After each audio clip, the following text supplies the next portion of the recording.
Question दिया है which of the following is the most stable diene. Diene का मतलब दो डबल बॉन्ड कंपाउंड में डले हुए हैं, ठीक है। जहाँ कहीं भी दो डबल बॉन्ड है वहाँ पर पॉसिबिलिटी हो सकती है कि कॉन्जुगेटेड सिस्टम हो सकता है।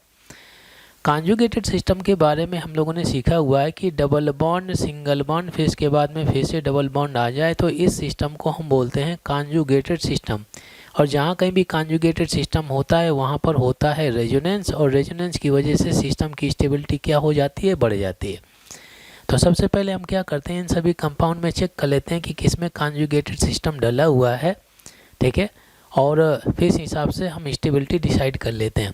ए में अगर आप देखें तो ये आपका डबल बॉन्ड सिंगल बॉन्ड फिर से सिंगल बॉन्ड आ गया, मतलब इस कंपाउंड में कॉन्जुगेटेड सिस्टम नहीं है, इस वजह से इसकी स्टेबिलिटी कंपैरेटिवली कम होनी चाहिए। बी में अगर आप देखें तो ये आपका डबल बॉन्ड हो गया, सिंगल बॉन्ड फिर इसके बाद में डबल बॉन्ड, तो यहाँ पर कॉन्जुगेटेड सिस्टम है, तो इस सिस्टम की स्टेबिलिटी कंपैरेटिवली ज़्यादा होनी चाहिए।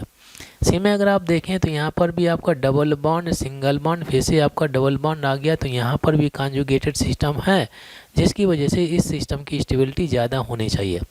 अभी तक ये क्लियर हो गया कि बी और सी की स्टेबिलिटी ए के कंपैरिजन में ज़्यादा होगा, क्योंकि ए में आपका कॉन्जुगेटेड सिस्टम नहीं है।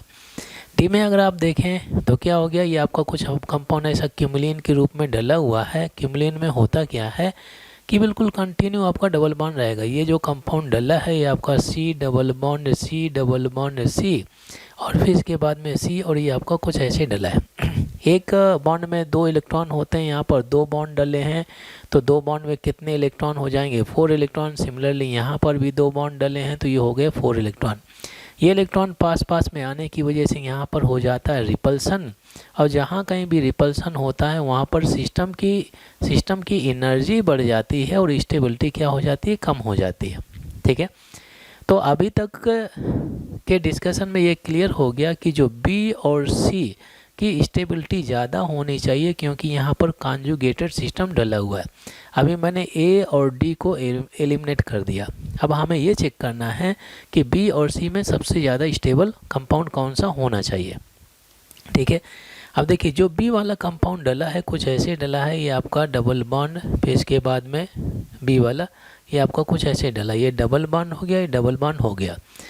तो डबल बॉन्ड से हमें क्या मिला, अल्कीन। और अल्कीन के केस में हम लोगों ने सीखा हुआ है कि जो अल्कीन होते हैं तो ये अल्कीन आपके ज्योमेट्रिकल आइसोमर शो करते हैं, और ज्योमेट्रिकल में हम लोगों ने सीस एंड ट्रांस के बारे में सीखा हुआ है, और सीस एंड ट्रांस में trans is more stable than cis, ये तो सीखा हुआ है।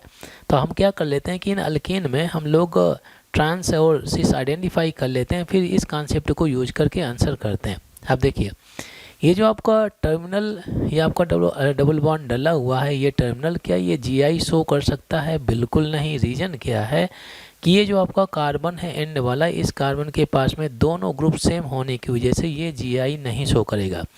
नेक्स्ट वाला जो डबल बॉन्ड है, ये आपका जो डबल बॉन्ड है क्या ये जीआई शो करेगा, ऑफ कोर्स शो करेगा। इस कार्बन से ये एल्काइल ग्रुप लगा हुआ है, और इधर यहाँ पर हाइड्रोजन हो गया। सिमिलरली इस कार्बन से एल्काइल ग्रुप इधर लगा हुआ है, और नीचे हो जाता हाइड्रोजन। ये हाइड्रोजन सेम साइड होने की वजह से कौन सा फॉर्म में प्रेजेंट है, सिस फॉर्म में हो गया, ठीक है। अच्छा जो सी में कंपाउंड हमारे पास में डला है, तो ये आपका कुछ कंपाउंड ऐसे डला है, ये डबल बॉन्ड हो गया, ठीक है। ये जो टर्मिनल डबल बॉन्ड है, टर्मिनल क्या ये जीआई शो करेगा, बिल्कुल नहीं शो करेगा। रीजन क्या है कि यहाँ पे जो आपका ये कार्बन है वही सेम सिचुएशन, इससे दोनों ग्रुप आपके सेम लगे हैं। अच्छा क्या ये शो कर सकता है, ऑफ कोर्स शो कर सकता है, क्योंकि इस कार्बन से एक एल्काइल ग्रुप ये हो गया और इधर आपका हाइड्रोजन हो जाता है। इस कार्बन से एल्काइल ग्रुप ये चला गया और हाइड्रोजन इधर हो गया। तो आप क्लियरली देख सकते हैं कि यहाँ पे जो आपका हाइड्रोजन है बिल्कुल अपोजिट डायरेक्शन में है, तो ये जो आपका अल्कीन है कौन सी पोजीशन में, ट्रांस में हो गया। तो कंक्लूजन क्या है कि जो बी वाला कंपाउंड है सिस फॉर्म में डला हुआ है, और जो सी वाला है आपका ट्रांस में डला हुआ है। और ये चीज़ आप लोगों को मालूम है ऑलरेडी कि ज्योमेट्रिकल आइसोमर में trans is more stable than cis. तो बी और सी में सबसे ज़्यादा स्टेबल कौन सा होना चाहिए, आपका सी ऑप्शन करेक्ट हो जाना चाहिए, क्योंकि ये जो डबल बॉन्ड डला हुआ है ये आपका ट्रांस पोजीशन में है, ये ट्रांस में हो गया। और ये जो डबल बॉन्ड डला हुआ है बी में, आपका कौन सी पोजीशन में डला है, सिस पोजीशन में डला है। Trans is more stable than sis.